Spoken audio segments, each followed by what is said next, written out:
Hello. Hello, chat, and happy Halloween to all of you. Yes, tonight is a very special night, as you can see. There are dark and spooky forces afoot. Oh, I'm sorry, chat. Does my headless, or not headless, headless was the first word that came to mind. I guess this is bodiless, rather. Does my bodiless form frighten you? If it frightens you too much, I can put my body back. But I did want you to see me in this form at least once. Because as you can see, I have great control over whether my body is present. But I can bring it back, not to fear. See? There. It's the rest of me. See? I'm all here, just like you remember me. See, all in one place? Okay, good. Had to make sure for a moment that all of my parts were still working in order. How's everyone tonight? Hope you all are having a good Halloween. Whether it's a matter of watching spooky movies or going trick-or-treating or doing other fun things. What have you done to yourself? I know, right? Not the costume anyone was expecting. Just do away with my body entirely. French royalty costume. That's a good one, Terraditto. I think that joke took me a second, but yes, very nicely played. So good to see both of you here. And to all others who are watching, a very big welcome to you as well. You know, earlier today, there was a bit of a spooky moment for me. I was sitting in my room preparing for this stream, and suddenly, for some reason, I just had to scratch my head, which I did, but I felt something on top of it. Something a little strange, something that shouldn't have been there. And so at first I thought, okay, maybe it was just like a piece of dust, and so I went up for again, and it was still there, and I could tell it was like a bug or something, so like I freaked out for a moment. And I was like, oh no, like what is this? What is this bug? And it sort of fell onto my shirt and then my pants, and I really don't know what kind of bug it was. It had 6 legs, and it didn't actually look like the kind that bites or stings. So I guess I didn't need to be as afraid of it as I was. But then once I saw like it wasn't a dangerous bug, I just let it outside. And so now any of the trick-or-treaters who come by can deal with the bug. Maybe it'll scare someone else, you know. It'll make its own Halloween tradition out of this. Slaying Siren, welcome, and happy Halloween to you as well. Thank you for the nice note. I'm eating Vietnamese food while watching your stream, so I can't complain. How was your day? Well, my day was pretty good. Mostly I was prepping for this stream, and then the bug came along, and yeah, kind of derailed me for a moment. I had to take like a few seconds to recover after the bug incident. But you all know how it is. Sounds like you had a Karis moment, Senpai. Yeah, I mean, that's a totally fair way of putting it. Though if it were Karis, he would probably still be, I don't know, crying in some corner somewhere, but... But luckily, all is okay right now. Yes. So speaking of costumes, chat, because I know I did mention in the description that one thing that I'd like to share with you all, that I'd like for us all to do together, is a little costume activity for this stream, trying out different costumes. But what do you think? What costume should I wear? Are there any that I would look good in, do you think? Like any costumes that would especially suit me? Costumes that make you think, oh yes, that is Axaeon, that is his nature. Because I'll admit, it's a little tough for me to think of ones off the top of my head. Sometimes, you know, you have a year of Halloween where you're like, I could wear this, or I could wear this other thing. And sometimes it can be a little tricky. But I suppose if I had to pick one, then, let's see, a few costumes that I kind of like the idea of are, if I had to dress up as like some kind of like Southerner / cowboy, I think that could be pretty cool. Or maybe like a sort of street style, like wearing like a big hoodie and like, baggy jeans, and that would be kind of a different look for me. Or maybe if I dressed up as like a video game character, like if I was, Mario or Luigi, or if I was something like that, I could see that working well. But I'm thinking about like if there are any other costume ideas that are like super original, like costumes that nobody would have expected. And one of them that just came to mind, but I'm open to suggestions from you all, chat, if you think there are costumes that could be good here. One of them that just came to mind is like, if I were to go as like a water bottle, or maybe as the moon. Like the moon, I think, could be a cool costume. Or maybe like the moon holding a water bottle.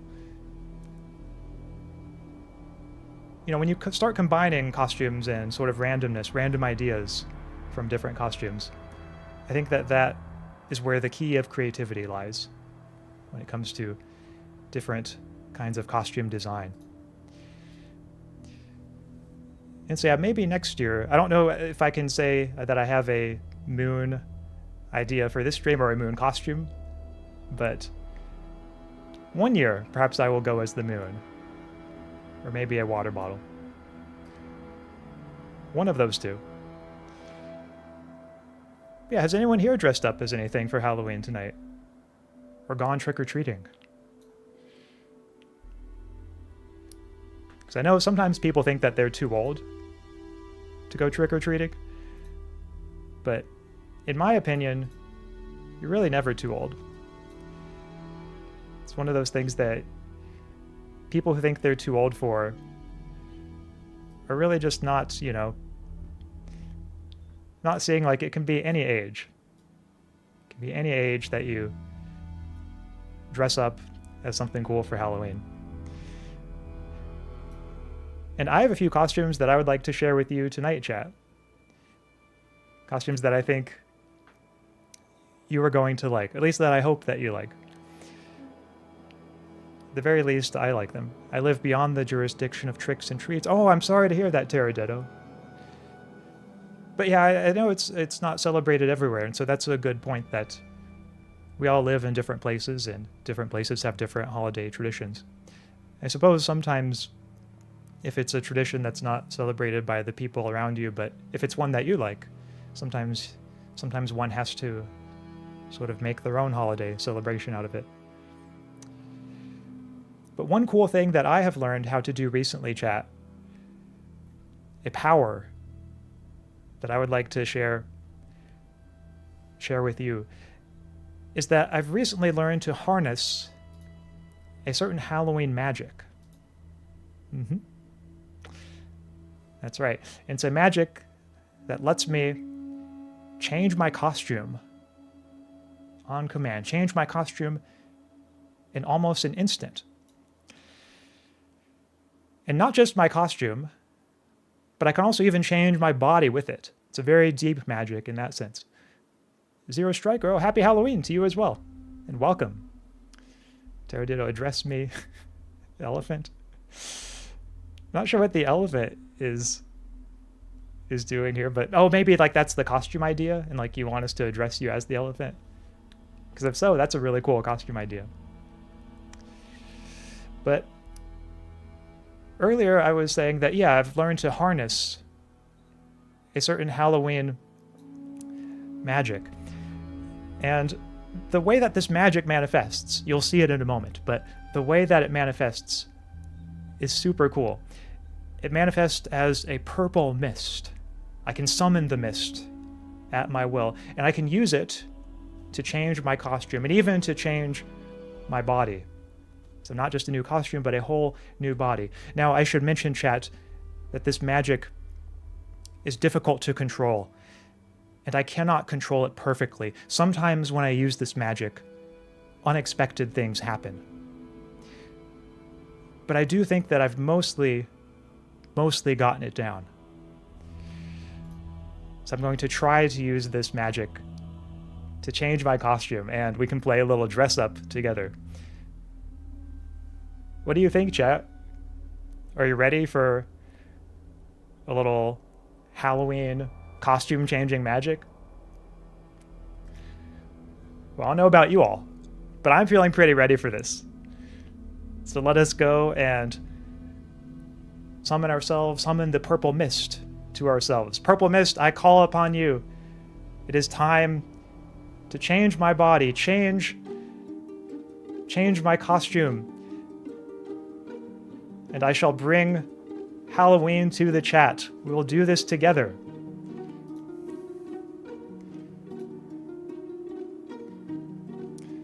The purple mist is all around me, chat. I can feel it. Can you see it? I can feel it changing me, shaping me into something new. Something new for Halloween. It's so thick, I can barely see anything. I don't know if you can see me, chat, but this purple mist is all over the place. This is more powerful than the purple mist that I practiced with previously. I don't know if I can control it, chat. I'm trying to control it. I think it's working. But I don't know what it's turning me into. Can you feel it, chat? Is it changing you too? Can you feel the purple mist surrounding you, the Halloween magic?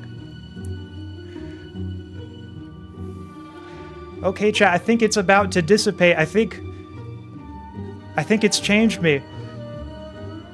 We're gonna go back to the haunted woods and see my new form. Are you ready, chat? Here we go. And whoa! What is this? Chat, this is not what I was trying to turn into. What happened? I'm like a witch succubus. Chat, I'm sorry. Cover your eyes. It's too cursed. It's too cursed. I promise, chat. I promise. This is not the costume I was aiming for. Chat, I'm sorry. But now that we're here with it, alas, it will be a few minutes before I can summon the Halloween mist again. I cannot change my form immediately here. So we are stuck with this for the next few minutes. What do you think, chat? Is this a look? Is this a look I can pull off? Can I pull this look off, chat? I don't know if I can, if my life depended on it. But now that we are here, I might as well explore it for a little bit. Ooh. Are you scared, chat? I'm coming for you. You're going to open your door on Halloween, and this is what you're going to see. Trick or treat. Would you all open the door if this is what you saw? Here on Halloween. Actually, maybe it's even better if I do it like... See, now I'm flying toward you, chat.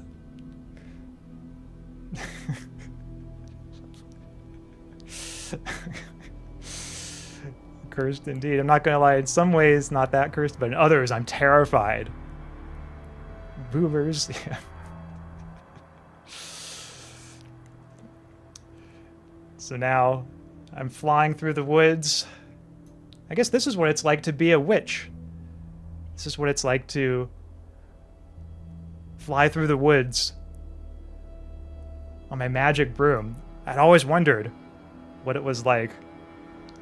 And now this costume is letting me do it. Karis does it better? Oh, I don't know about that too. Has Karis ever dressed up like this for Halloween? If so, I must have missed it. Now it makes me really want to see it. But I have one thing that I bet perhaps even Karis did not have. We'll see about this. I regret tuning in. Well, if you regret tuning in right now, Tia, you're going to regret it even more in just a moment. Because check out something that I can do here. See? Whoa! See, I can change their size. Boing, boing, boing. Or maybe, whoa, okay, now that's a little too big. Gee, hope this isn't too risque for chat. Or too risque for YouTube. But wow, just like this, wow. I guess it's true what they say about growers and showers. See, there we go, nice. Happy medium there. Also, there's been a lot of discussion on X lately and in the VTuber space about male VTubers, the much discussed male VTuber buff.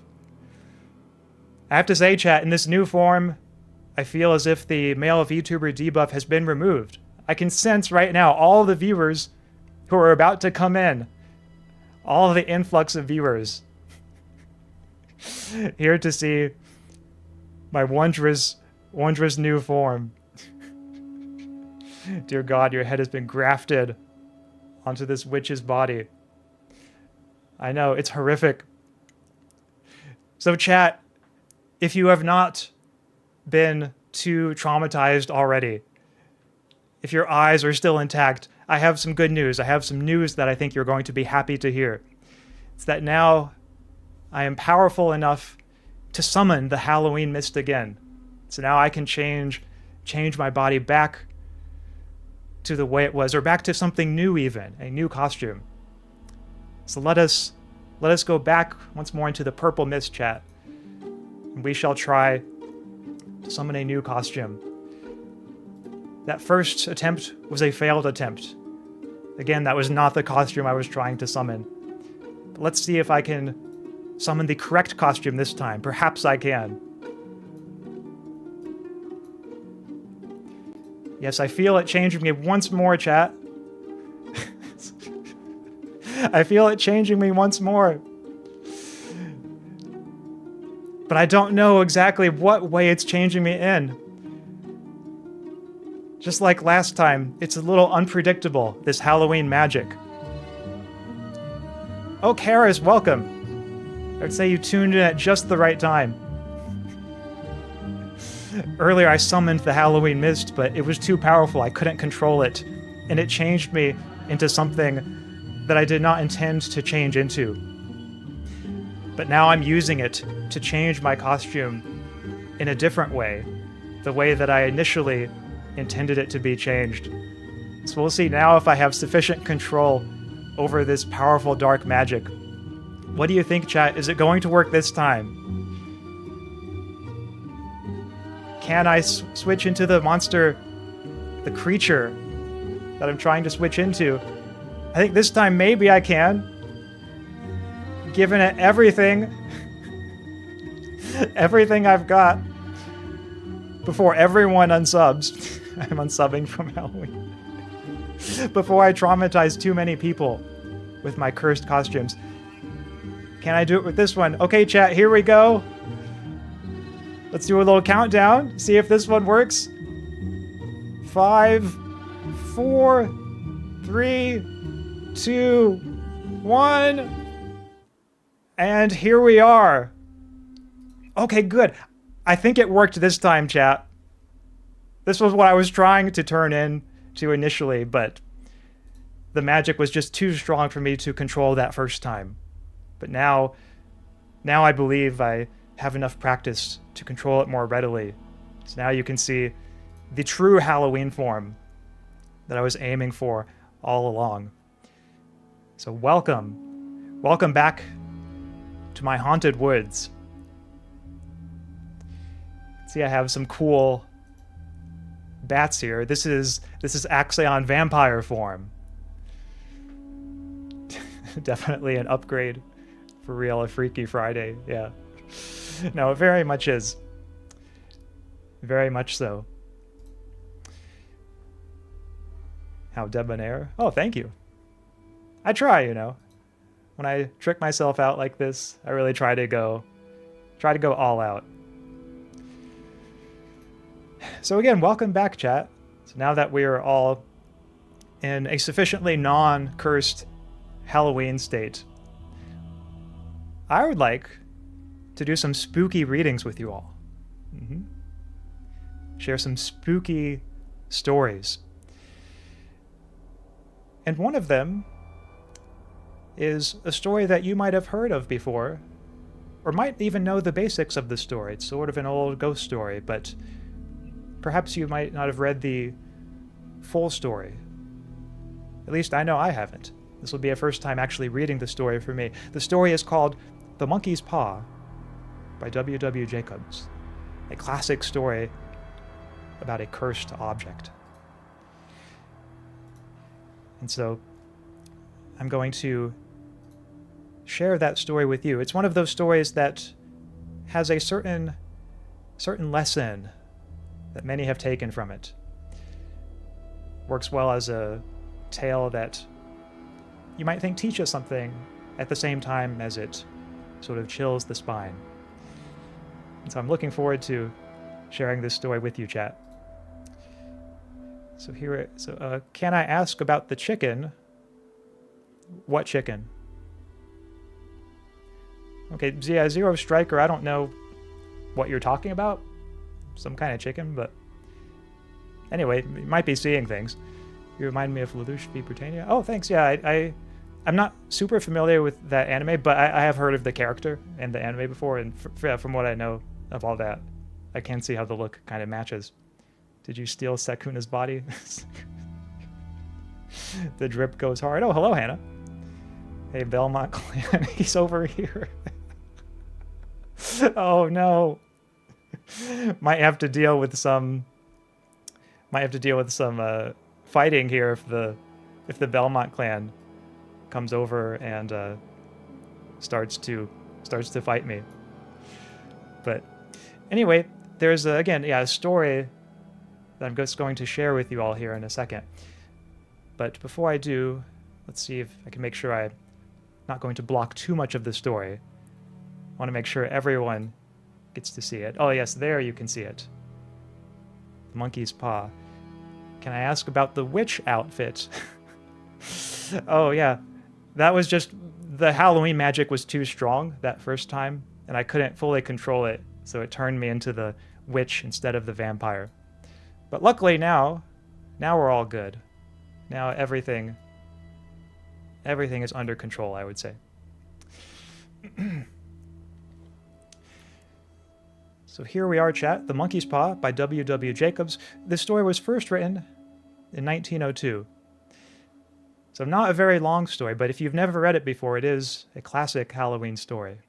So now I shall begin reading. As you can see, the story begins with an epigraph here. Be careful what you wish for. You may receive it. Part 1. Without, the night was cold and wet, but in the small parlor of Laburnum Villa, the blinds were drawn, and the fire burned brightly. Father and son were at chess. The former, who possessed ideas about the game involving radical chances, putting his king into such sharp and unnecessary perils that it even provoked comment from the white-haired old lady, knitting placidly by the fire. "Hark at the wind," said Mr. White, who, having seen a fatal mistake after it was too late, was amiably desirous of preventing his son from seeing it. "I'm listening," said the latter, grimly surveying the board as he stretched out his hand. "Check." "I should hardly think that he's come tonight," said his father, with his hand poised over the board. "Mate," replied the son. "That's the worst of living so far out," bawled Mr. White with sudden and unlooked-for violence. "Of all the beastly, slushy, out-of-the-way places to live in, this is the worst. Path's a bog, and the road's a torrent. I don't know what people are thinking about. I suppose because only 2 houses in the road are let, they think it doesn't matter." "Never mind, dear," said his wife soothingly. "Perhaps you'll win the next one." Mr. White looked up sharply, just in time to intercept a knowing glance between mother and son. The words died away on his lips, and he hid a guilty grin in his thin gray beard. "There he is," said Herbert White, as the gate banged too loudly and with heavy footsteps came toward the door. The old man rose with hospitable haste, and opening the door, was heard condoling with the new arrival. The new arrival also condoled with himself, so that Mrs. White said, "Tut, tut," and coughed gently as her husband entered the room, followed by a tall, burly man, beady of eye and rubicund of visage. "Sergeant Major Morris," he said, introducing him. The sergeant major took hands and, taking the proffered seat by the fire, watched contentedly as his host got out whiskey and tumblers and stood a small copper kettle on the fire. At the third glass, his eyes got brighter, and he began to talk, the little family circle regarding with eager interest this visitor from distant parts, as he squared his broad shoulders in the chair and spoke of wild scenes and doughty deeds, of wars and plagues and strange peoples. 21 years of it, said Mr. White, nodding at his wife and son. When he went away, he was a slip of a youth in the warehouse. Now look at him. He don't look to have taken much harm, said Mrs. White politely. I'd like to go to India myself, said the old man, just to look around a bit, you know. Better where you are, said the sergeant major, shaking his head. He put down the empty glass and, sighing softly, shook it again. I should like to see those old temples and fakirs and jugglers, said the old man. What was that you started telling me the other day about a monkey's paw or something, Morris? Nothing, said the soldier hastily. Leastways, nothing worth hearing. Monkey's paw, said Mrs. White curiously. Well, it's just a bit of what you might call magic, perhaps, said the sergeant major offhandedly. His three listeners leaned forward eagerly. The visitor absent-mindedly put his empty glass to his lips and then set it down again. His host filled it for him again. To look at, said the sergeant major, fumbling in his pocket. It's just an ordinary little paw dried to a mummy. He took something out of his pocket and proffered it. Mrs. White drew back with a grimace, but her son, taking it, examined it curiously. And what is there special about it? Inquired Mr. White, as he took it from his son, and, having examined it, placed it upon the table. It had a spell put on it by an old fakir, said the sergeant major, a very holy man. He wanted to show that fate ruled people's lives, and that those who interfered with it did so to their sorrow. He put a spell on it so that 3 separate men could each have 3 wishes from it. His manners were so impressive that his hearers were conscious that their light laughter had jarred somewhat. Well, why don't you have 3, sir? Said Herbert White cleverly. The soldier regarded him the way that middle age is wont to regard presumptuous youth. I have, he said quietly, and his blotchy face whitened. And did you really have the 3 wishes granted? Asked Mrs. White. I did, said the sergeant major, and his glass tapped against his strong teeth. And has anybody else wished? Persisted the old lady. The first man had his 3 wishes, yes, was the reply. I don't know what the first 2 were, but the third was for death. That's how I got the paw. His tones were so grave that a hush fell upon the group. If you've had your 3 wishes, it's no good to you now, then, Morris, said the old man at last. What do you keep it for? The soldier shook his head. Fancy, I suppose, he said slowly. I did have some idea of selling it, but I don't think I will. It has caused me enough mischief already. Besides, people won't buy it. They think it's a fairy tale, some of them, and those who do think anything of it want to try it first and pay me afterward. If you could have another 3 wishes, said the old man, eyeing him keenly, would you have them? I don't know, said the other. I don't know. He took the paw, and dangling it between his forefinger and thumb, suddenly threw it upon the fire. White, with a slight cry, stooped down and snatched it off. Better let it burn, said the soldier solemnly. If you don't want it, Morris, said the other, give it to me.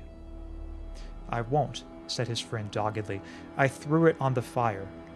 If you keep it, don't blame me for what happens. Pitch it on the fire like a sensible man. The other shook his head and examined his possession closely. How do you do it? He inquired. Hold it up in your right hand and wish aloud, said the sergeant major. But I warn you of the consequences. Sounds like the Arabian Nights, said Mrs. White, as she rose and began to set the supper. Don't you think you might wish for 4 pairs of hands for me? Her husband drew the talisman from his pocket, and all 3 burst into laughter as the sergeant major, with a look of alarm on his face, caught him by the arm. If you must wish, he said gruffly, wish for something sensible.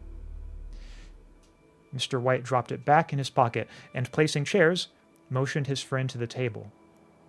In the business of supper, the talisman was partly forgotten, and afterward the 3 sat listening in an enthralled fashion to a second installment of the soldier's adventures in India. If the tale about the monkey's paw is not more truthful than those he has been telling us, said Herbert, as the door closed behind their guest, just in time to catch the last train, we shan't make much of it. Did you give anything for it, father? Inquired Mrs. White, regarding her husband closely. A trifle, said he, coloring slightly. He didn't want it, but I made him take it, and he pressed me again to throw it away. Likely, said Herbert, with pretended horror. Why, we're going to be rich and famous and happy. Wish to be an emperor, father, to begin with. Then you can't be henpecked. He darted around the table, pursued by the maligned Mrs. White, armed with an antimacassar. Mr. White took the paw from his pocket and eyed it dubiously. I don't know what to wish for, and that's a fact, he said slowly. It seems to me I've got all I want. If you only cleared the house, you'd be quite happy, wouldn't you? Said Herbert, with his hand on his shoulder. Well, wish for 200 pounds then. That'll just do it. His father, smiling shamefacedly at his own credulity, held up the talisman as his son, with a solemn face, somewhat marred by a wink at his mother, sat down and struck a few impressive chords. I wish for 200 pounds, said the old man distinctly. A fine crash from the piano greeted his words, interrupted by a shuddering cry from the old man. His wife and son ran toward him. It moved, he cried, with a glance of disgust at the object as it lay on the floor. As I wished, it twisted in my hand like a snake. Well, I don't see the money, said his son, as he picked it up and placed it on the table. And I bet I never shall. It must have been your fancy, father, said his wife, regarding him anxiously. He shook his head. Never mind, though.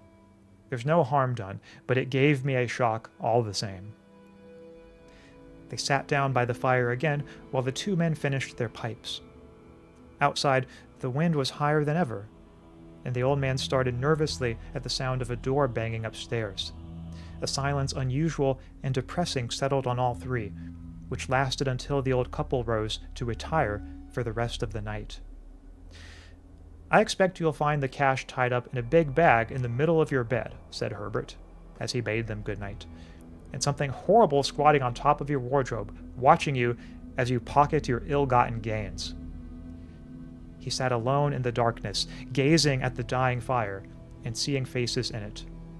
The last was so horrible and so simian that he gazed at it in amazement. It got so vivid that, with a little uneasy laugh, he felt on the table for a glass containing a little water to throw over it.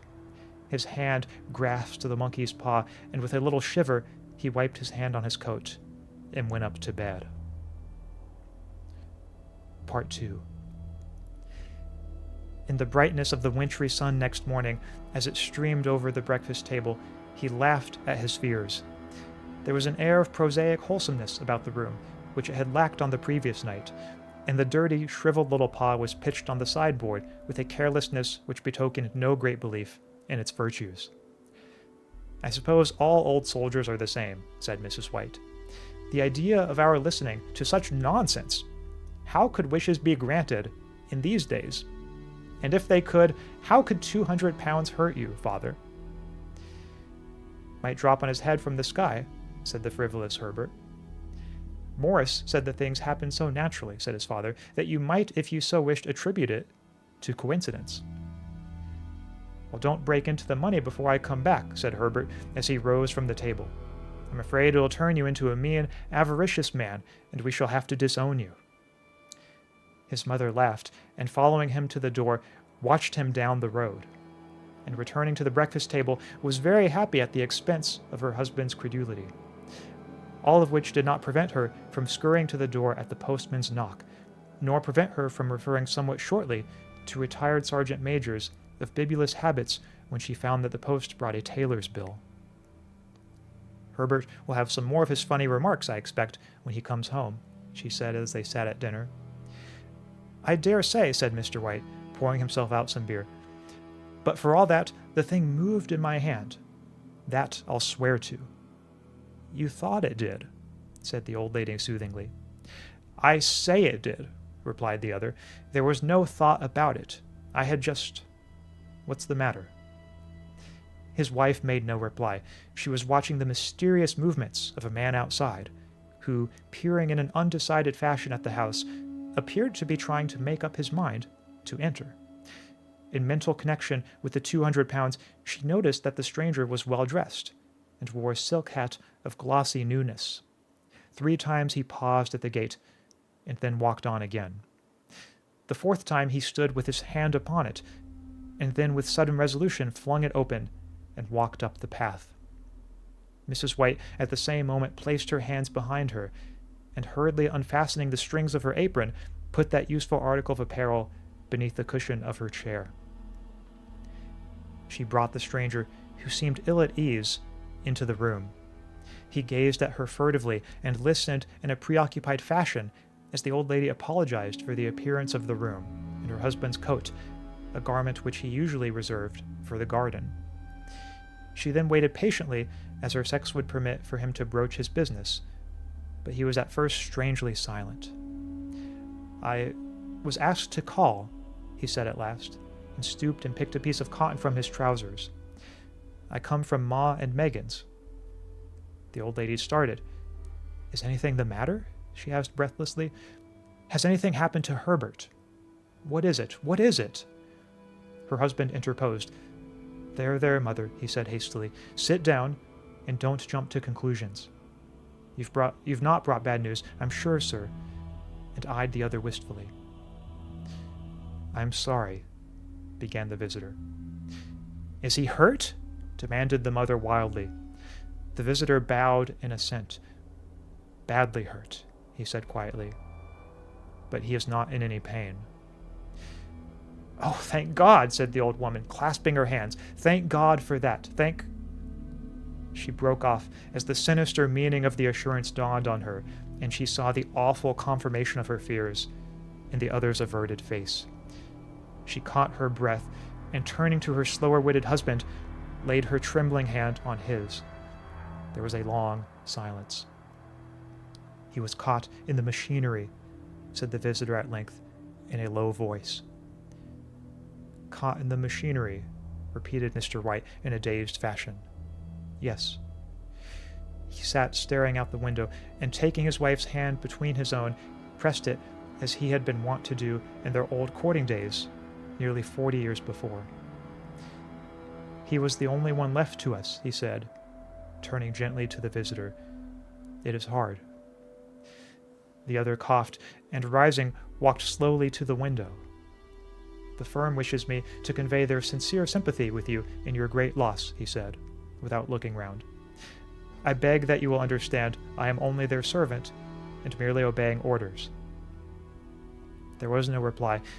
The old woman's face was white, her eyes staring, and her breath inaudible. On the husband's face was a look such as his friend the sergeant might have carried into his first action. "I was to say that Ma and Megan's disclaim all responsibility," continued the other. "They admit no liability at all. But in consideration of your son's services, they wish to present you with a certain sum as compensation." Mr. White dropped his wife's hand, and rising to his feet, gazed with a look of horror at his visitor. His dry lips shaped the words. "How much?" 200 pounds, was the answer.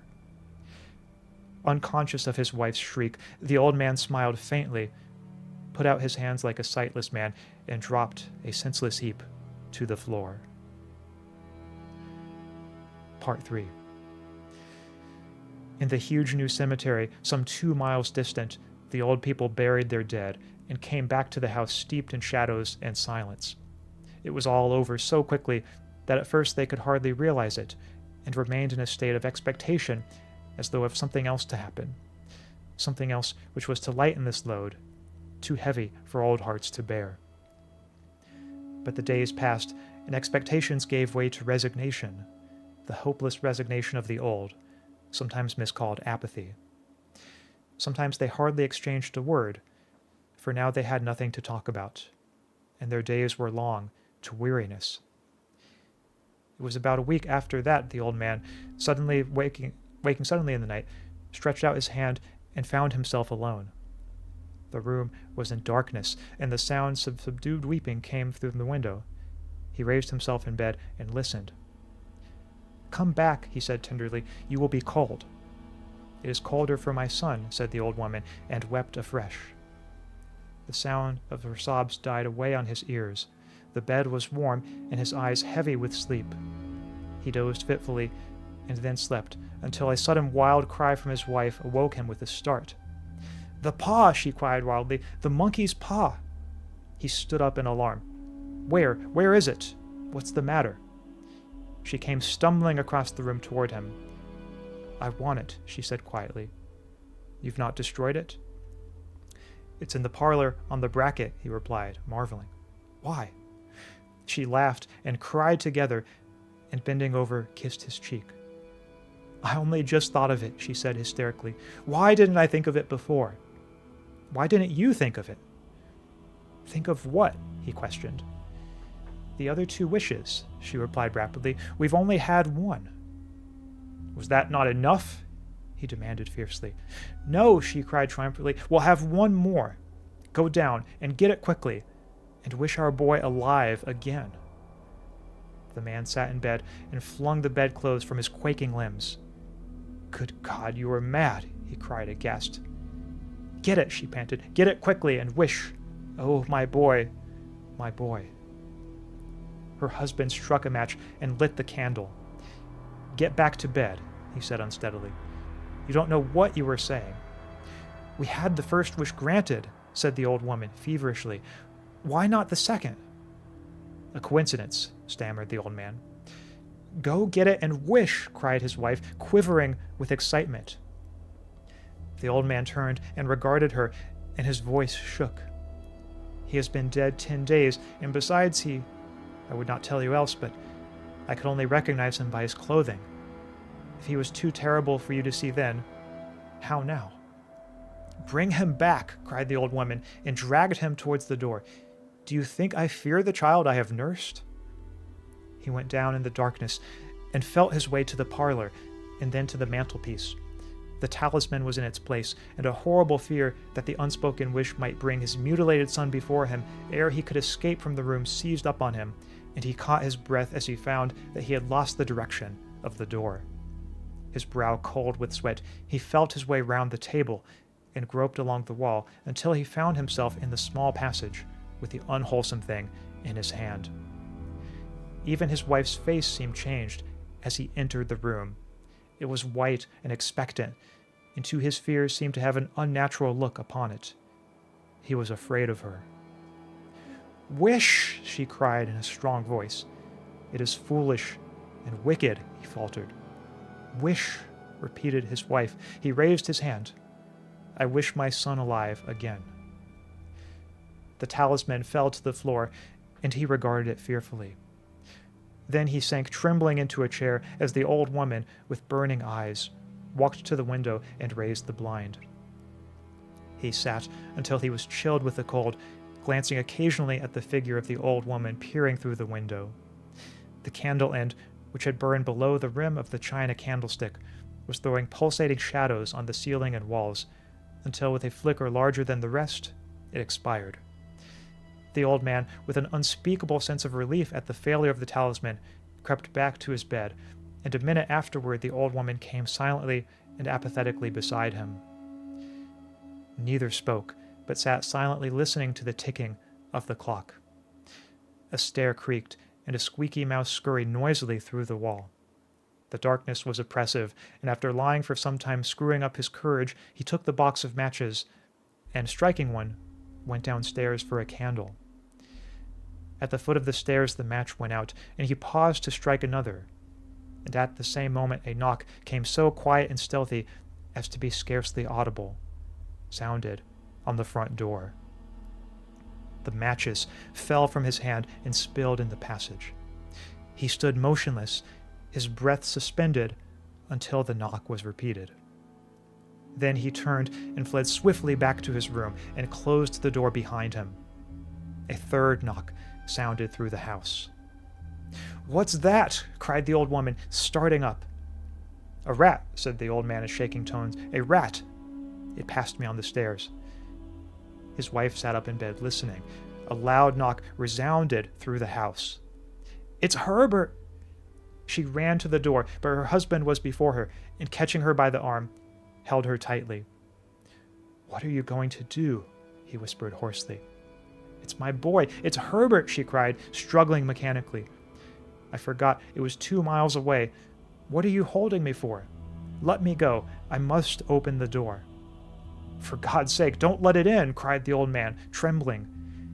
"You're afraid of your own son!" she cried, struggling. "Let me go.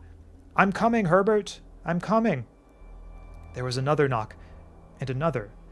The old woman, with a sudden wrench, broke free and ran from the room. Her husband followed to the landing and called after her appealingly as she hurried downstairs. He heard the chain rattle back and the bolt drawn swiftly and stiffly from the socket. Then the old woman's face, strained and panting. "The bolt!" she cried loudly. "Come down! I can't reach it."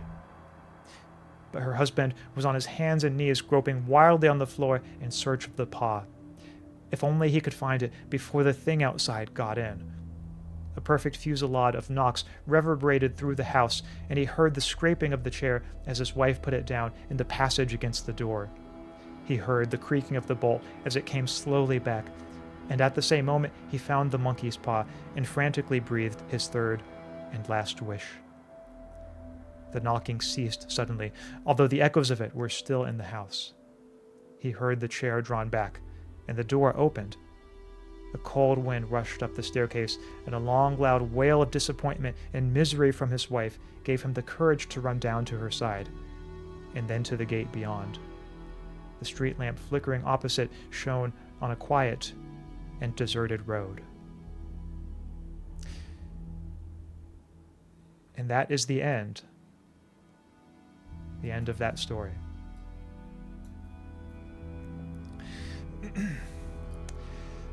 So yeah, thoughts on that story, chat. Thank you all for reading it with me. One thing that I wanted to say is apologies for the various typos. Unfortunately, this was a source that for some reason, I just expected it would be like pretty well edited in the page I was reading it from. But I hope no one was too distracted by the typos in it. Like, to me, they were actually kind of distracting at a few points. Like, they made me almost trip up on my words here and there. But anyway, luckily, was still able to get through it in some form. But yeah, kind of an eerie story with the ending there. I almost wish that, I mean, I know it's arguably like it makes the best story if we don't like know for sure like what was going on with the son or like what he would have looked like and all of that. But I think it would have been interesting if the husband, if Mr. White had let the wife, open the door, if he had let Mrs. White just let the son come in and welcome him. Because like I'm thinking now, like, did they really have that much to be afraid of?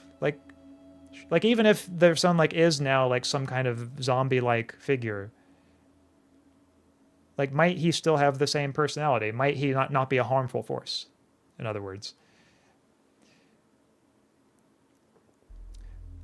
Or maybe their thought is like, if he's going to be a zombie, he's going to try to eat us, but I don't know if that's what they were thinking. Also, we have to remember this story was written in 1902, and so I'm not sure if the conception of zombies as like flesh-eating, brain-eating monsters was as much of a thing back then as it is now. But yeah, I think that it is an interesting story for, as you say, Terraditto, selling the idea of terrible consequences for a wish. But Estella, you raise a good question. Would you make a wish?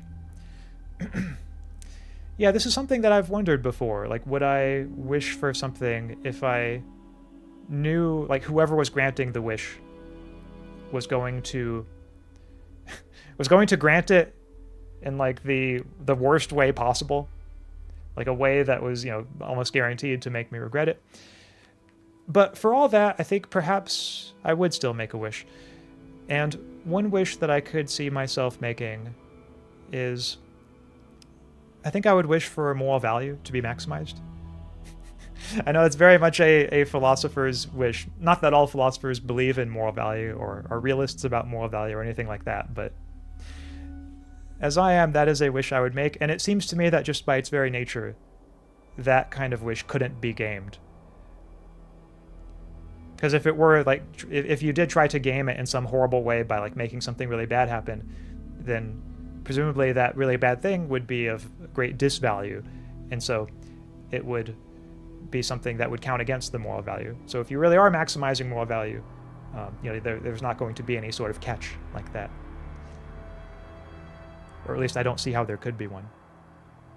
That's at least one wish that I believe I would wish for. If I had to guess, though, I would say, like, maybe when it comes to a wish like that, I don't know. Like, if it were a genie, probably the genie would say, look, like, I can't do that, bro. That's just, that's too much. It's too abstract or too controversial, like what moral value is. Like, give me something more concrete.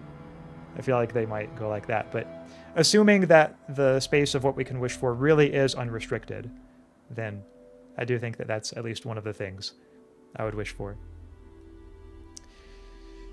Maybe like the monster from Frankenstein. Okay, yeah, possibly so. And if it is like the monster from Frankenstein, then one important parallel is that the monster did not start out, the monster from Frankenstein did not start out as an evil, malicious being.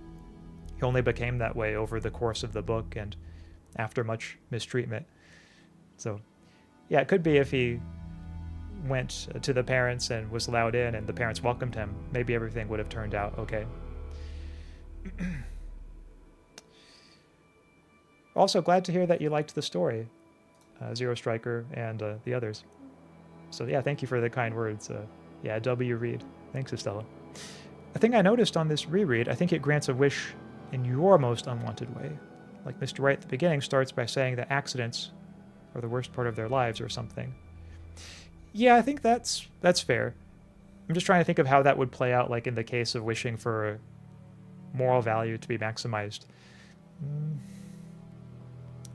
Or I guess like one way is like let's say it turns out for moral value to be maximized, maybe just like I have to die or whatever. I think I would, if that really were the price of it, I think I would be willing to pay that price.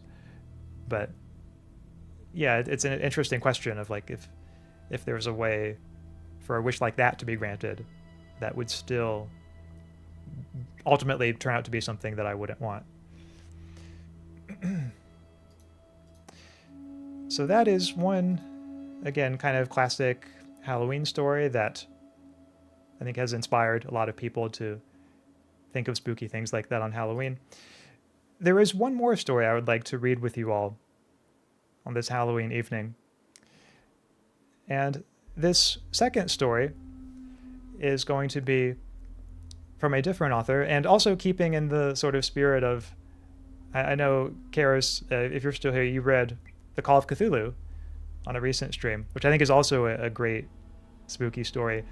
There's another story from Lovecraft that I'd like to read with you all in just a moment. And that story is called Beyond the Wall of Sleep. That's right, Beyond the Wall of Sleep. If you want value maximizing, it would probably summon the utility monster. That's actually a really good point, Terraditto, is yeah, maybe that would be the best way of making it a wish that someone would plausibly regret, is it just summons the utility monster and it turns out, oh, all of humanity has to be sacrificed now. In which case, yeah, everyone would be really mad at me if I used the monkey's paw to make the wish then. Or everyone except the utility monster, I suppose. So now, let us sit back, chat, and we shall have a news story that I think is about the same length as the last one. Should be pretty similar length anyway. But since it's Lovecraft, it will be slightly different in its focus, perhaps a little more cosmic horror. Again, this is titled Beyond the Wall of Sleep. And we see, interesting, actually both stories looks like start with an epigraph. This one's from Shakespeare. I have an exposition of sleep come upon me. I have frequently wondered if the majority of mankind ever paused to reflect upon the occasionally titanic significance of dreams and of the obscure world to which they belong. Whilst the greater number of our nocturnal visions are perhaps no more than faint and fantastic reflections of our waking experiences, Freud to the contrary with his puerile symbolism, there is still a certain remainder whose immundane and ethereal character permits of no ordinary interpretation, and whose vaguely exciting and disquieting effect suggests possible minute glimpses into a sphere of mental existence no less important than physical life, yet separated from that life by an all but impassable barrier. From my experience, I cannot doubt but that man, when lost to terrestrial consciousness, is indeed sojourning in another and uncorporeal life of far different nature from the life we know, and of which only the slightest and most indistinct memories linger after waking. From those blurred and fragmentary memories we may infer much, yet prove little. We may guess that in dreams life, matter, and vitality, as the earth knows such things, are not necessarily constant, and that time and space do not exist as our waking selves comprehend them. Sometimes I believe that this less material life is our truer life, and that our vain presence on the terraqueous globe is itself the secondary or merely virtual phenomenon. It was from a youthful reverie filled with speculations of this sort that I arose one afternoon in the winter of 1900 to 1901, when to the state psychopathic institution in which I served as an intern was brought the man whose case has ever since haunted me so unceasingly. His name, as given on the records, was Joe Slater, or Slaughter, and his appearance was that of the typical denizen of the Catskill Mountain region, one of those strange, repellent scions of a primitive colonial peasant stock whose isolation for nearly 3 centuries in the hilly fastnesses of little-traveled countryside has caused them to sink to a kind of barbaric degeneracy rather than advance with their more fortunately placed brethren of the thickly settled districts. Among these odd folk, who correspond exactly to the decadent element of white trash in the South, law and morals are non-existent, and their general mental status is probably below that of any other section of the Native American people. Joe Slater, who came to the institution in the vigilant custody of 4 state policemen, and who was described as a highly dangerous character, certainly presented no evidence of his perilous disposition when I first beheld him. Though well above the middle stature, and of somewhat brawny frame, he was given an absurd appearance of harmless stupidity by the pale, sleepy blueness of his small, watery eyes, the scantiness of his neglected and never-shaven growth of yellow beard, and the listless drooping of his heavy nether lip. His age was unknown, since among his kind neither family records nor permanent family ties exist. But from the baldness of his head in front, and from the decayed condition of his teeth, the head surgeon wrote him down as a man of about 40. From the medical and court documents we learned all that could be gathered of his case. This man, a vagabond, hunter, and trapper, had always been strange in the eyes of his primitive associates. He had habitually slept at night beyond the ordinary time, and upon waking would often talk of unknown things in a manner so bizarre as to inspire fear even in the hearts of an unimaginative populace. Not that his form of language was at all unusual, for he never spoke save in the debased patois of his environment, but the tone and tenor of his utterances were of such mysterious wildness that none might listen without apprehension. He himself was generally as terrified and baffled as his auditors, and within an hour after awakening would forget all that he had said, or at least all that had caused him to say what he did, relapsing into a bovine, half-amiable normality like that of the other hill-dwellers. As Slater grew older, it appeared his matutinal aberrations had gradually increased in frequency and violence, till about a month before his arrival at the institution had occurred the shocking tragedy which caused his arrest by the authorities. One day near noon, after a profound sleep begun in a whiskey debauch at about 5 of the previous afternoon, the man had roused himself most suddenly, with ululations so horrible and unearthly that they brought several neighbors to his cabin, a filthy sty where he dwelt with a family as indescribable as himself. Rushing out into the snow, he had flung his arms aloft and commenced a series of leaps directly upward in the air, the while shouting his determination to reach some big cabin with brightness in the roof and walls and floor, and the loud queer music far away. As 2 men of moderate size sought to restrain him, he had struggled with maniacal force and fury, screaming of his desire and need to find and kill a certain thing that shines and shakes and laugh. At length, after temporarily felling one of his detainers with a sudden blow, he had flung himself upon the other in a demoniac ecstasy of bloodthirstiness, shrieking fiendishly that he would jump high in the air and burn his way through anything that stopped him.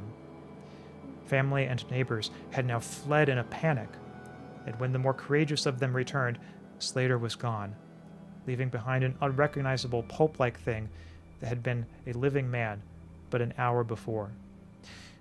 None of the mountaineers had dared to pursue him, and it is likely that they would have welcomed his death from the cold. But when several mornings later they heard his screams from a distant ravine, they realized that he had somehow managed to survive, and that his removal in one way or another would be necessary. Then had followed an armed searching party whose purpose, whatever it may have been originally, became that of a sheriff's posse after one of the seldom popular state troopers had by accident observed, then questioned, and finally joined the seekers. On the 3rd day, Slater was found unconscious in the hollow of a tree and taken to the nearest jail, where alienists from Albany examined him as soon as his senses returned. To them he told a simple story. He had, he said, gone to sleep one afternoon about sundown after drinking much liquor. He had awaked to find himself standing bloody-handed in the snow before his cabin, the mangled corpse of his neighbor Peter Slater at his feet. Horrified, he had taken to the woods in a vague effort to escape from the scene of what must have been his crime. Beyond these things, he seemed to know nothing, nor could the expert questioning of his interrogators bring out a single additional fact. That night Slater slept quietly, and the next morning he wakened with no singular feature save a certain alteration of expression. Dr. Bernard, who had been watching the patient, thought he noticed in the pale blue eyes a certain gleam of peculiar quality, and in the flaccid lips an all but imperceptible tightening, as if of intelligent determination. But when questioned, Slater relapsed into the habitual vacancy of the mountaineer, and only reiterated what he had said on the preceding day. On the 3rd morning occurred the first of the man's mental attacks. After some show of uneasiness in sleep, he burst forth into a frenzy so powerful that the combined efforts of 4 men were needed to bind him in a straitjacket. The alienists listened with keen attention to his words, since their curiosity had been aroused to a high pitch by the suggestive yet mostly conflicting and incoherent stories of his family and neighbors. Slater raved for upward of 15 minutes, babbling in his backwoods dialect of great edifices of light, oceans of space, strange music, and shadowy mountains and valleys. But most of all did he dwell upon some mysterious, blazing entity that shook and laughed and mocked at him. This vast, vague personality seemed to have done him a terrible wrong, and to kill it in triumphant revenge was his paramount desire. In order to reach it, he said, he would soar through abysses of emptiness, burning every obstacle that stood in his way. Thus ran his discourse, until with the greatest suddenness he ceased. The fire of madness died from his eyes, and in dull wonder he looked at his questioners and asked why he was bound. Dr. Bernard unbuckled the leathern harness and did not restore it till night, when he succeeded in persuading Slater to don it of his own volition, for his own good. The man had now admitted that he sometimes talked queerly, though he knew not why. Within a week, 2 more attacks appeared, but from them the doctors learned little. On the source of Slater's visions, they speculated at length, for since he could neither read nor write, and had apparently never heard a legend or fairy tale, his gorgeous imagery was quite inexplicable. That it could not come from any known myth or romance was made especially clear by the fact that the unfortunate lunatic expressed himself only in his own simple manner. He raved of things he did not understand and could not interpret, things which he claimed to have experienced, but which he could not have learned through any normal or connected narration. The alienists soon agreed that abnormal dreams were the foundation of the trouble, dreams whose vividness could for a time completely dominate the waking mind of this basically inferior man. With due formality, Slater was tried for murder, acquitted on the ground of insanity, and committed to the institution wherein I held so humble a post. I have said that I am a constant speculator concerning dream life, and from this you may judge of the eagerness with which I applied myself to the study of the new patient as soon as I had fully ascertained the facts of his case.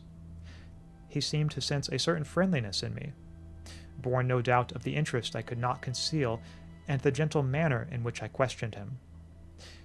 Not that he ever recognized me during his attacks, when I hung breathlessly upon his chaotic but cosmic word pictures, but he knew me in his quiet hours, when he would sit by his barred window weaving baskets of straw and willow, and perhaps pining for the mountain freedom he could never enjoy again. His family never called to see him. Probably it had found another temporary head, after the manner of decadent mountain folk. By degrees I commenced to feel an overwhelming wonder at the mad and fantastic conceptions of Joe Slater. The man himself was pitiably inferior in mentality and language alike, but his glowing, titanic visions, though described in a barbarous and disjointed jargon, were assuredly of things which only a superior or even exceptional brain could conceive. How, I often asked myself, could the stolid imagination of a Catskill degenerate conjure up sights whose very possession argued a luring spark of genius? How could any backwards dullard have gained so much as an idea of those glimmering realms of supernal radiance in space about which Slater ranted in his furious delirium? More and more I inclined to the belief that in the pitiful personality who cringed before me lay the disordered nucleus of something beyond my comprehension, something infinitely beyond the comprehension of my more experienced but less imaginative medical and scientific colleagues. And yet I could extract nothing definite from the man. The sum of all my investigation was that in a kind of semi-uncorporeal dream life, Slater wandered or floated through resplendent and prodigious valleys, meadows, gardens, cities, and palaces of light, in a region unbounded and unknown to man. That there he was no peasant or degenerate, but a creature of importance and vivid life, moving proudly and dominantly, and checked only by a certain deadly enemy, who seemed to be a being of visible yet ethereal structure, and who did not appear to be of human shape, since Slater never referred to it as a man, or as aught save a thing. This thing had done Slater some hideous but unnamed wrong, which the maniac, if maniac he were, yearned to avenge. From the manner in which Slater alluded to their dealings, I judged that he and the luminous thing had met on equal terms, that in his dream existence the man was himself a luminous thing of the same race as his enemy. This impression was sustained by his frequent references to flying through space and burning all that impeded his progress. Yet these conceptions were formulated in rustic words, wholly inadequate to convey them, a circumstance which drove me to the conclusion that if a true dream world indeed existed, oral language was not its medium for the transmission of thought. Could it be that the dream soul inhabiting this inferior body was desperately struggling to speak things which the simple and halting tongue of dullness could not utter? Could it be that I was face to face with intellectual emanations which would explain the mystery if I could but learn to discover and read them? I did not tell the older physicians of these things, for middle age is skeptical, cynical, and disinclined to accept new ideas. Besides, the head of the institution had but lately warned me in his paternal way that I was overworking, that my mind needed a rest. It had long been my belief that human thought consists basically of atomic or molecular motion, convertible into ether waves of radiant energy like heat, light, and electricity. This belief had early led me to contemplate the possibility of telepathy or mental communication by means of a suitable apparatus, and I had in my college days prepared a set of transmitting and receiving instruments somewhat similar to the cumbrous devices employed in wireless telegraphy at that crude pre-radio period. These I had tested with a fellow student, but achieving no result, had soon packed them away with other scientific odds and ends for possible future use. Now, in my intense desire to probe into the dream life of Joe Slater, I sought these instruments again, and spent several days in repairing them for action. When they were complete once more, I missed no opportunity for their trial. At each outburst of Slater's violence, I would fit the transmitter to his forehead and the receiver to my own, constantly making delicate adjustments for various hypothetical wavelengths of intellectual energy.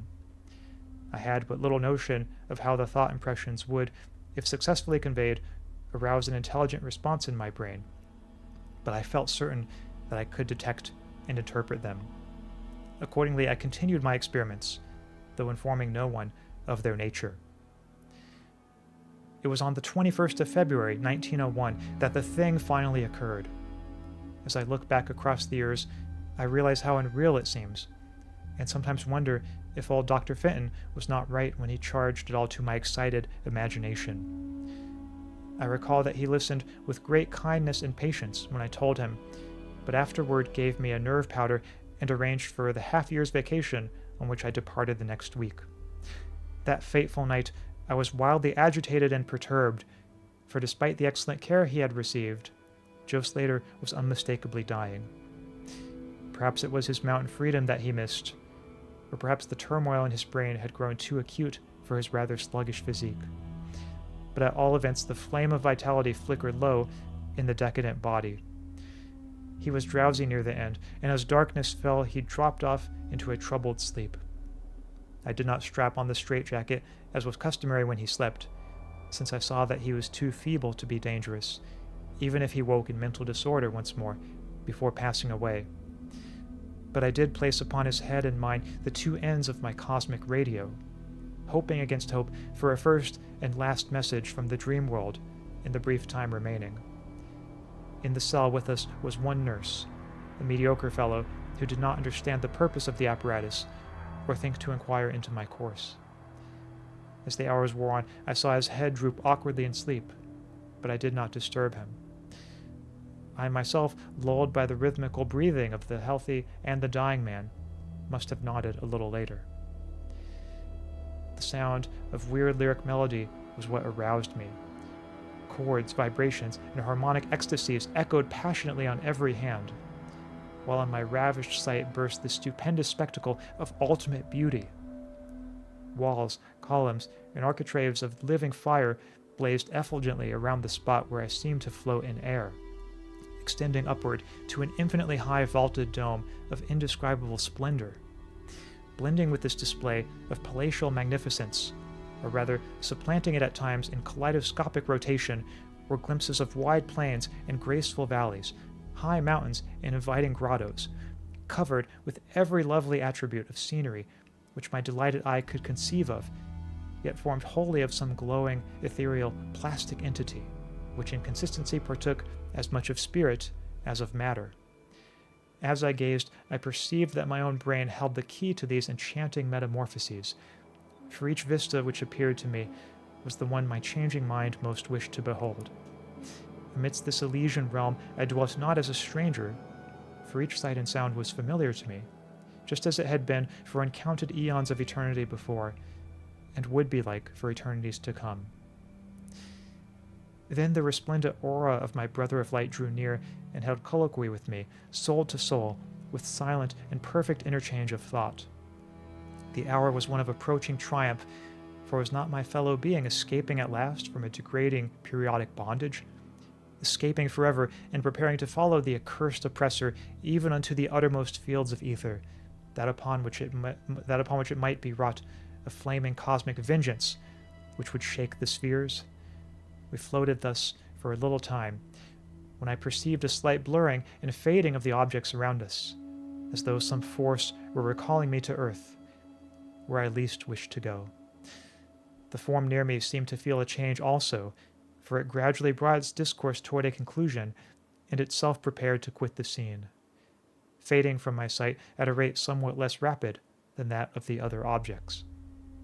A few more thoughts were exchanged, and I knew that the luminous one and I were being recalled to bondage, though for my brother of light it would be the last time. The sorry planet shell being well nigh spent, in less than an hour my fellow would be free to pursue the oppressor along the Milky Way and pass the hither stars to the very confines of infinity.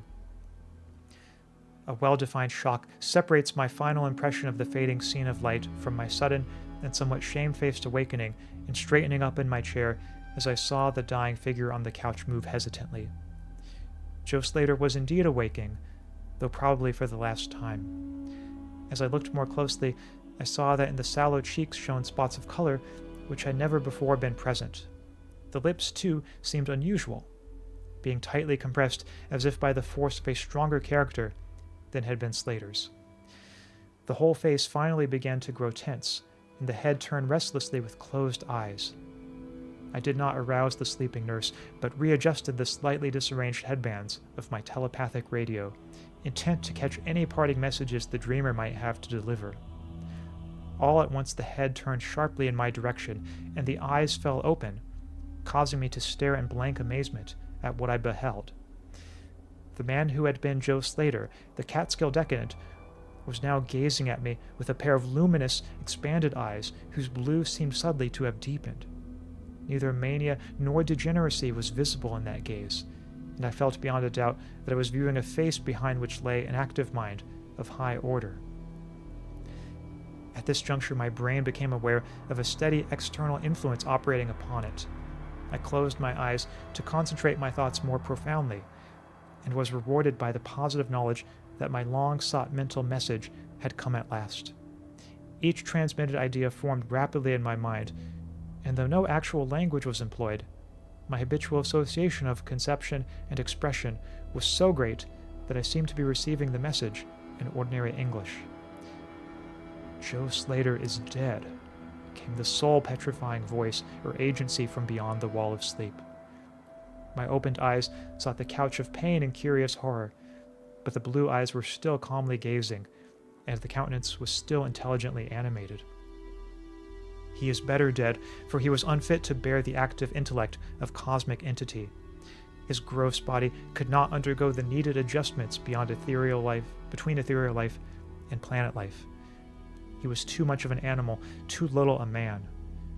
Yet it is through his deficiency that you have come to discover me, for the cosmic and planet souls rightly should never meet. He has been my torment in diurnal prison for 42 of your terrestrial years. I am an entity like that which you yourself become in the freedom of dreamless sleep. I am your brother of light, and have floated with you in the effulgent valleys. It has not permitted me to tell your waking earth self of your real self, but we are all roamers of vast spaces and travelers in many ages. Next year I may be dwelling in the dark Egypt which you call ancient, or in the cruel empire of Sanshan which is to come 3,000 years hence. You and I have drifted to the worlds that reel about the red Arcturus, and dwelt in the bodies of the insect philosophers that crawl proudly over the fourth moon of Jupiter. How little does the earth self know of life and its extent? How little indeed ought it to know for its own tranquility? Of the oppressor I cannot speak. You on earth have unwittingly felt its distant presence. You who without knowing idly gave to its blinking beacon the name of Algol, the demon star. It is to meet and conquer the oppressor that I have vainly striven for eons, held back by bodily encumbrances. Tonight I go as a nemesis bearing just and blazingly cataclysmic vengeance. Watch me in the sky close by the demon star. I cannot speak longer, for the body of Joe Slater grows cold and rigid. and the coarse brains are ceasing to vibrate as I wish. You have been my friend in the cosmos. You have been my only friend on this planet, the only soul to sense and seek for me within the repellent form which lies on this couch. We shall meet again, perhaps in the shining mists of Orion's sword, perhaps on a bleak plateau in prehistoric Asia, perhaps in unremembered dreams tonight, perhaps in some other form, an eon hence, when the solar system shall have been swept away. At this point the thought waves abruptly ceased, and the pale eyes of the dreamer, or can I say dead man, commenced to glaze fishily.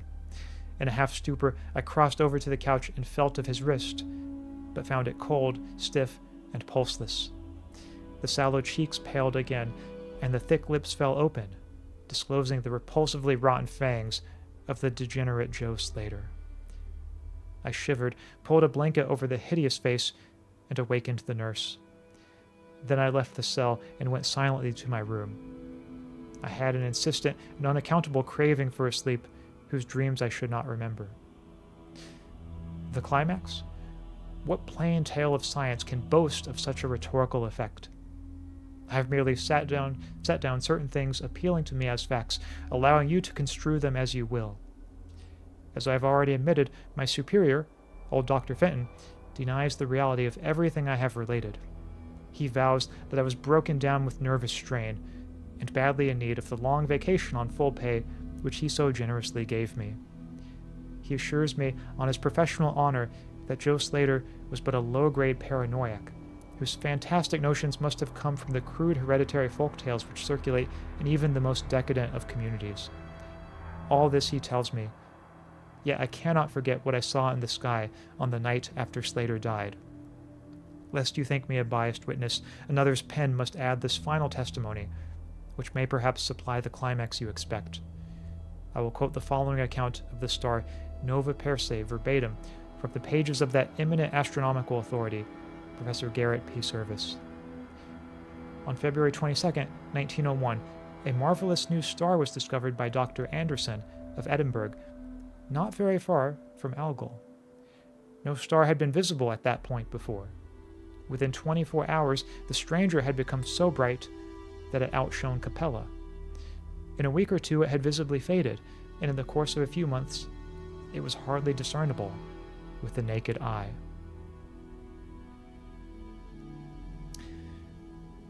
And that is the end of this story. And again, if you want to find it later, that story is titled Beyond the Wall of Sleep by H.P. Lovecraft. So thank you again, everybody, for reading that with me. I enjoyed that story. That was one that I had not read prior to this stream, that I had only heard of.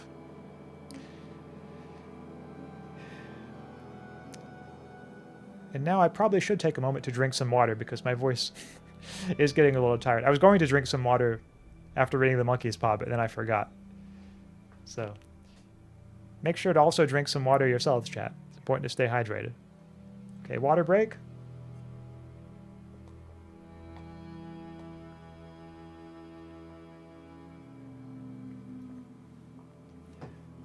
Okay, that's better. Estella says, bye, gotta go. Oh, yeah, so I know you're not here anymore, Estella, but yeah, thank you for tuning in.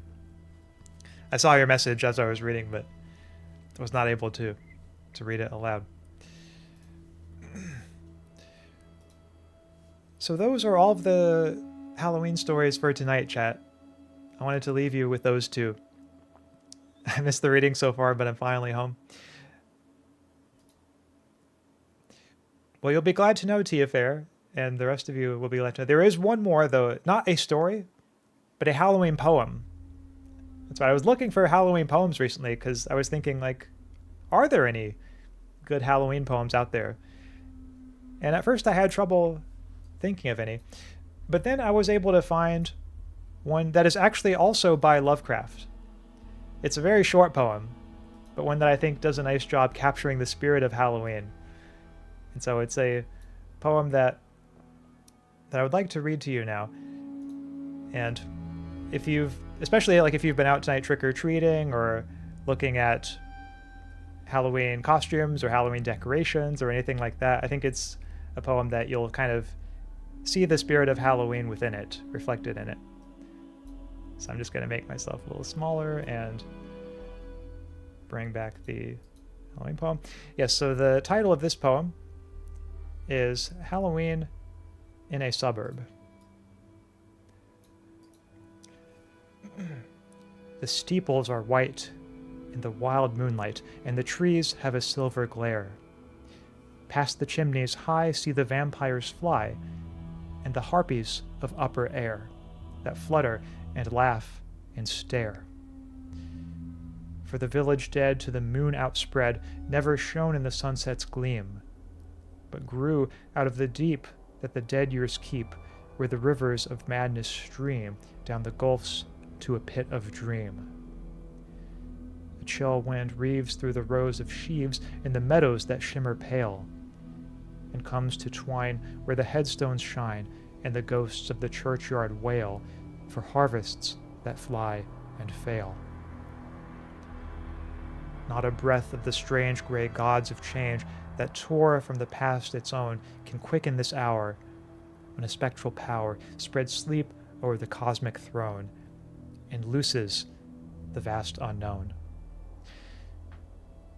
So here again stretch the veil and plain that moons long forgotten saw, and the dead leap gay in the pallid ray sprung out of the tomb's black maw to shake all the world with awe. And all that the morn shall greet forlorn, the ugliness and the pest of rose, where thick rise the stones and brick, shall some day be with the rest, and brood with the shades unblessed. Then wild in the dark let the lemurs bark, and the leprous spires ascend, for new and old alike in the fold of horror and death are penned, for the hounds of time to rend.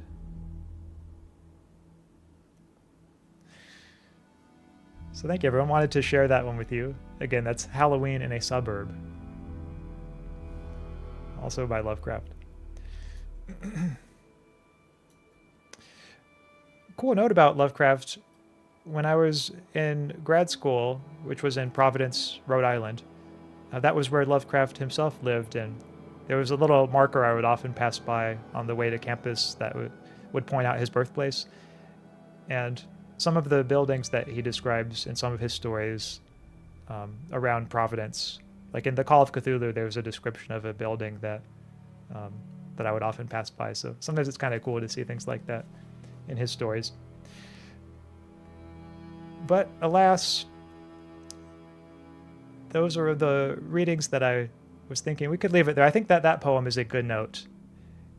Good note to end the night on, at least when it comes to readings. The only other thing that I think could perhaps, well, I don't want to say top it because that puts them in competition, but something that could perhaps be a worthy follow-up is if I were to try to share with you all a ghost story that I recently thought of. Would you all like to hear my ghost story, chat? Okay, if you really want to hear it, I can share it with you. So the ghost story that I would like to share with you now is, if you have, well, let me just, because this one's going to involve an image or two. Do you ever have moments, chat, where you randomly think of a song? Could be a song that you listened to in your youth, or maybe even just a song that you recently heard. But sometimes I have those moments. Sometimes I'll think of songs that I haven't thought of in 10 years or longer, but they'll just suddenly come back to me. And one of them that I thought of recently, after a long absence of it from my mind, was, as silly as it might sound, the chicken dance. Y'all know the chicken dance? I guess most people, like, it's maybe in like elementary school, they kind of hear like or dance to it. But it randomly popped into my head the other day. And I wanted to share that with you. But do you know why?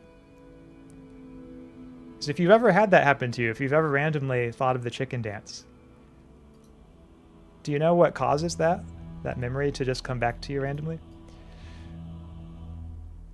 Well, I'll share with you the source of it, chat. What causes that to come back. And that is if you were ever just in your room at night, just kind of sleeping. Well, sometimes there is a ghost of a chicken that floats into the room just like this. And you never see it because you're asleep, but sometimes the chicken will float around. And then the next day you will seemingly randomly think of the chicken dance. And that's how you know that the night before, the chicken was there.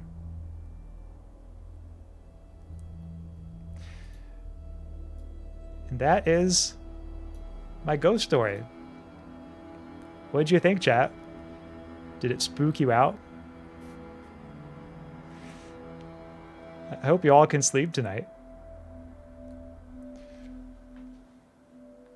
But if you have nightmares involving chickens, it's entirely understandable. I wish my room looked like that. It is a pretty good looking room. Yeah, not gonna lie. Oh, Thiago Marino, welcome back to that spooky. Yeah, I know, right? It's just one of those stories that makes you think, oh no, like, is the chicken gonna visit my room tonight? Am I randomly gonna think of the chicken the next day?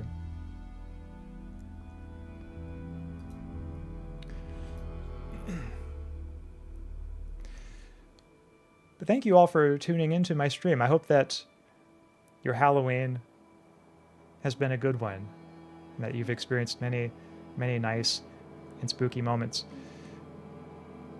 But do you all hear that? There's actually something that I hear in the distance. Or at least I thought I heard something. It's a little faint, though. If y'all really try to hear it. Can you all hear that? It sounds like some kind of animal. Some kind of animal approaching, and it's getting closer. I don't know, chat. I don't know what's going on. Chat, I'm starting to get a little scared. Can somebody hold me? Can somebody save me? Oh no, chat! It's the chicken. It's back. It's back. It's back here. It's getting bigger too. I don't know what's going on with this chicken, chat. It's eating me. It's eating me, chat. I've got. Oh no, the chicken ate me. Now it's eating you, chat. The chicken, it's gone. It's eating you. No, there's no more, chat. It's just the chicken. Ah. Now it's eating even the background. Now all that's left is just the chicken.